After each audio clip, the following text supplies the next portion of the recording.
Bà ngày ní mau chạy lạiពីbasic នៃការ config AP Rochi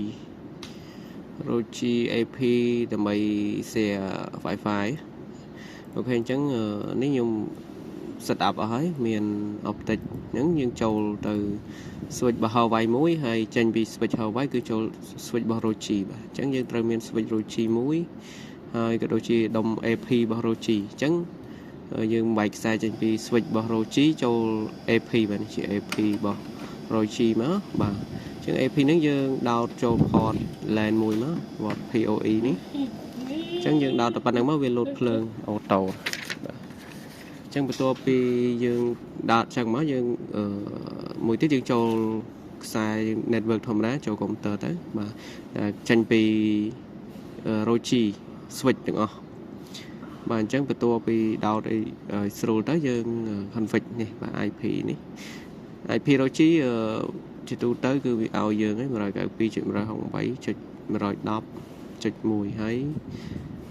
យើងចូល gateway នេះមកបាទ address នេះបាទអញ្ចឹង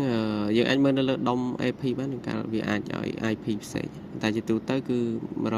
192.168.110.1 ហ្នឹងយើង assign ចូល computer ទៅបាទតមកទៀត line នេះគឺពេលយើងចូលហើយគឺយើងត្រូវបញ្ចូលនៅ user admin 2 ដងបាទ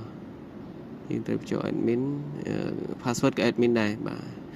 ទតមកទៀតគឺយើងត្រូវ modify password ម្ដងទៀតអានេះយើងដាក់អីដាក់ទៅបាទឲ្យតែយើងស្រួលចំណាំបាទខ្ញុំសូមដាក់ password ចូលបាទលើពីជួរលើក្រោមនេះគឺត្រូវដាក់ដូចគ្នាបាទវីដេអូនេះសាច់ខ្ញុំកាន់អញ្ចឹងពិបាកក្នុងការមើលបន្តិចតែវាជា basic ទេអានេះបាទអញ្ចឹងបន្ទាប់មកគឺយើងនេះបាទចូលកន្លែង switch LAN នេះបាទចូលហើយយើងចូលយក fetch AP នេះអាហ្នឹងដើម្បីយើងដាក់នៅ IP address ចូលកន្លែងនេះ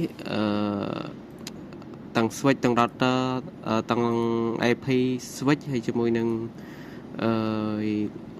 AP គឺវា restart អញ្ចឹងបន្ទាប់ពី restart មកយើងចូលម្ដងទៀតទៅបាទហើយយើងវាយ password ចាស់ចូលមិញដដែលមកបាទ line នេះគឺយើងត្រូវវាយបញ្ចូលនៅ2ដងនៅ password មួយ modify password ហើយមួយ password access point អូខេអញ្ចឹងចូលមកយើង modify វាទៅហើយយើងចុច OK បាទអញ្ចឹងវាចូលទៅមុខងារ fetch គឺយើងអាច assign IP បានហើយបាទកន្លែងនេះគឺយើងចូលមកកន្លែង config vSAN នេះមកហើយបន្ទាប់មកយើងassign IP ចូលទៅបាទអញ្ចឹងខ្ញុំ assign IP របស់ខ្ញុំចូលបាទអញ្ចឹងនៅពេលដែលយើង assign ហើយយើងធ្វើការចុច next ទៅវាធ្វើការយើងនៅសិតនៅឈ្មោះ Wi-Fi បាទអញ្ចឹងកន្លែងនេះយើងសិតទៅ Wi-Fi យើងឈ្មោះអីយើងអាចជិះតាមហ្នឹងទៅហើយខាងក្រោមគឺជា password អញ្ចឹងតែប៉ុណ្្នឹងមកយើងចុច finish ទៅគឺវាដំណើរការហើយបាទដំណើរការនៅ AP របស់យើងគឺវាអាច share នៅ Wi-Fi បានហើយអានេះខ្ញុំដាក់ឈ្មោះអានេះគឺក្រុមហ៊ុនអញ្ចឹងដាក់ឈ្មោះតាមក្រុមហ៊ុនគេប្រាប់អូខេអញ្ចឹង password យើងដាក់អីដាក់ទៅបាទនេះ password Wi-Fi ទេពូ Rochi នេះគឺអានុភាពនៃការប្រើប្រាស់គឺវាល្អវាខ្លាំង smooth បាទអញ្ចឹងកន្លែង sell នេះគឺវាស្នៃពេលខ្ទង់1នាទីដើម្បីធ្វើការ sell ហើយវានឹងធ្វើការ restart នៅ AP ហើយយើងអាចឆែកទៅនៅ Wi-Fi បានហើយបាទអញ្ចឹង